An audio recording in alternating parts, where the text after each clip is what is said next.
Hello and welcome to a special chapter book edition of Storytime with Teacher Beth. I'm Teacher Beth. Today we'll be reading Magic Treehouse book number 2, The Night at Dawn by Mary Pope Osborne.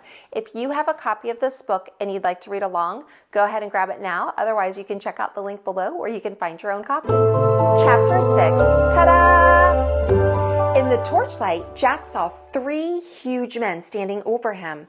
One with very squinty eyes held the torch, one with a very red face held Jack, and one with a very long mustache held onto Annie.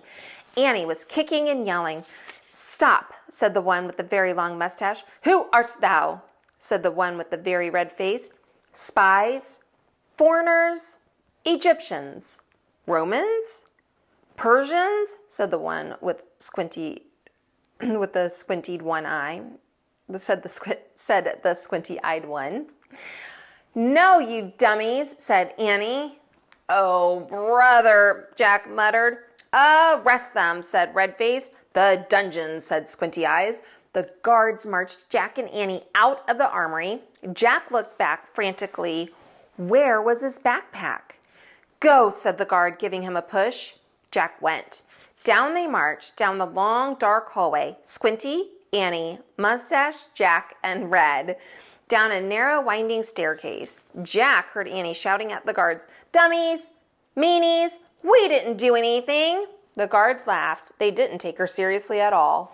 At the bottom of the stairs was a big iron door with a bar across it. Squinty pushed the bar off the door, then he shoved at the door. It creaked open. Jack and Annie were pushed into a cold, clammy room. The fiery torch lit the dungeon. There were chains hanging from the filthy walls.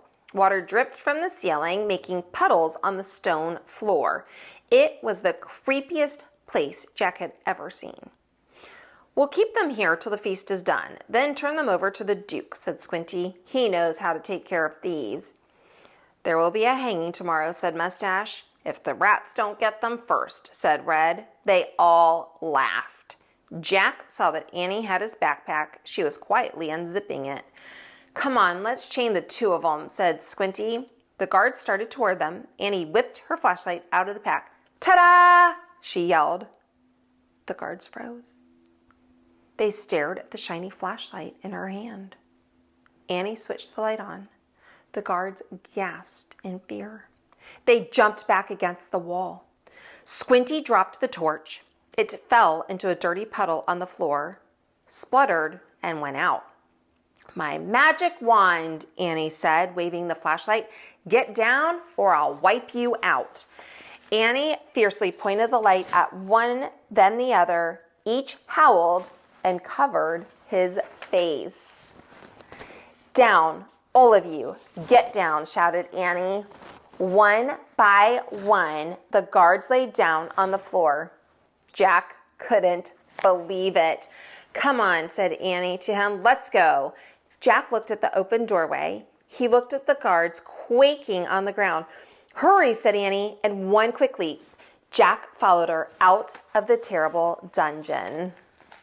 Thank you for joining me for this chapter of The Night at Dawn by Mary Pope Osborne. Make sure you like, subscribe, and ring that bell, and I'll see you next time on Storytime with Teacher Beth. Bye.